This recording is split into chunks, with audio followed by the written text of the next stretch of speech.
Fred Matiang'i.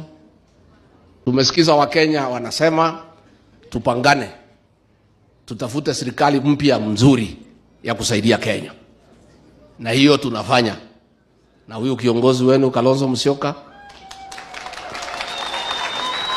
na huyu Eugene Wamalwa, George Natembeya, Fred Matiang'i. Ligiji yako hapo jikoni ndio na chora maneno. And I want to assure the people of Kenya, we have a formula to give you good leadership.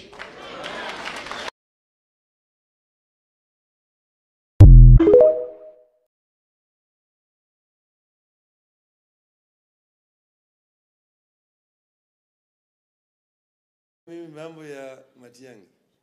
Huyu Matiang'i ni kijana yangu. Kwa hivyo wacheni kuniambia mimi fanya hii, fanya hii. Mimi ninajua.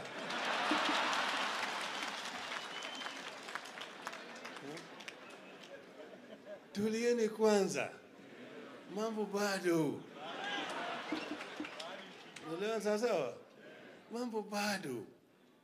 Tuliketi chini na Uhuru tukasema tutulie moto. Tuunganishe wa Kenya. Wewe kama kitu kimoja. Tulete makabila yote ya Kenya pamoja. Sio?